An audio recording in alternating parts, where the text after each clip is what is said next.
बे मिडियानि जुगिदि बुंलांनो नागिरदों बेनो जाहैबाय मैयाहाय जोङो खोनानो मोन्दों जोंनि मानगोनां इउपिपिएलनि दैदेनगिरि जोंनि बिदा गिदिर लहा बिथाङा होनदों जे मन्दिरनि नामावहाय मन्दिरखौहाय लानानैहाय प्रलोभन होनानैहाय जे जिनिसा जयनिं खालामहोदों होननानै खिन्थु बियो एखेबारे नंखाय मानो होनना बुङोब्ला आङो एक्चुअलि बै समावहाय दुर्गा फुजा जोंनि मोनफ्रोमबो जानो गोनां कमिटिफोरजों आं लोगो लाबाय थादोंमोन बे समावहाय मिथिनानै बिथांमोनाबो गुगोल खाता 1 नम्बरनि हरिनगर मन्दिर बहाय गंसे दङ बहाय बिथांमोना जायगा थिग खालामनानै आंखौहाय लेंहरदों दा बिथांमोना फार्स्ट टाइमाव लेंहरनायाव केन्सेल जादों सेकेन्ड टाइम लेंहरनायावहाय आङो नुजाहैनो हादों आरो बे समावहाय बिसोरो होनदों जे बे मन्दिरा गोबाव समनिफ्राय आनकमप्लिट जानानै दं बेनिखायनो बे मन्दिरखौहाय एसे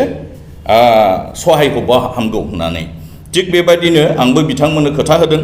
जे जिनिसा जोंहा दा सरकाराव गैया बेनिखायनो आंनिफ्राय हानायखिनिखौ अनसुंथाइ होगोन दा बेबायदिनो आङो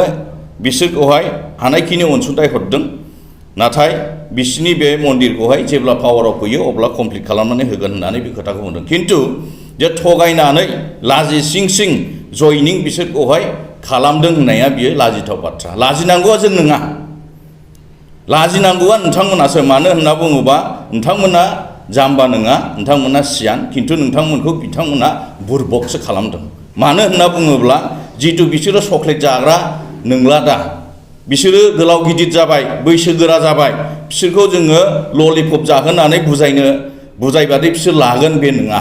मानोना बिथांमोननि निर्देश बादिसो जोङो थांदों बिथांमोना गोसो स्व इच्छाजों जयनिं जानायावसो बिसोरखौहाय जयनिं खालामहोनाय जादों आरो बिथांमोना होनखादों मिडियानि गेजेरावहाय जे मालाबाबो उइलाम नार्जारिया बेवहाय पलिटिकेलि बाथ्रा बुङाखै मानोना मन्दिरनि नामावसो बिथांमोना लेंहरदों मन्दिरनि नामैसो आं बाथ्राखौ बुंबोदों दा बेनिखायनो आं बेखौसो बुंहरनो नागिरदों एसे सिन्था खालामनानै बाथ्राखौ बुंनाया मोजां मानो होनना बुङोब्ला बे साब्रैया जितु बिपिएफनि जानो हायाब्ला नोंथांमोननिबो बिसोरो साब्रैया जानाय नङा मानो होनना बुङोब्ला बिथांमोना हयथ' मन्दिरखौ लानानैसो बिसोरो बिजनेस खालामदों जानो हागौ दा बेनिखायनो आं खावलायो जे बाथ्राखौहाय एसे सिन्था खालाम आंनिबो नाम्बार दं सोंहर फंबाय बियो बेबादि माबादि जाखो माब्रै जाखो अब्ला नों क्लियार बुंहरगोन दा जिनिसा लाजिनांगौ बाथ्राया बिसो दा लाजिनाङा नोंथांमोना मानो होनना बुङोबा दाखालि 18 थारिखआवहाय जे जोंहा 4,000 जे जयनिं जानानै थांबाय बे 4,000खौ जितु जोङो साथामखुरि लाब्लाबो बहाय नोंहा 12,000 फैना दंखायो आरो जोंहा सिगांनि 8,500 दंखायो बेखौ प्लास खालामबा जोंना 20,000 ओरैनो दंखायो अब्ला जोंहा जयनिं लानांगौनि खुनु मानियानो गैबावा दिनैहाय जिहेतु जोंहा साइलेन्ट भट गैयाबाबो 2,000सो दंखायो बिनिखायनो दिनैहाय जोंना नोंना 22,000सोआ जोंहा जानानै दंखायो बिनिखायनो जोंहा जयनिं लानांगौनि बाथ्रा नङा जिहेतु जोंनो भट लानानै देरहानायसो आरो दिनैहाय जोंहा देरहानायाव दङ जोङो बेखौ रोखा बुंनो हायो नाथाय नोंथांमोना दाखालहाय जे जिनिसा बुंनो हायाखिसै 4,000 जयनिंआव साब्रैखिनिखौ नोंथांमोना बुंबाय मोजां बाथ्रा नाथाय बेखौबो बिजिरनानै ला जे जिनिसा बिसोर जोंनि जानो हायाबा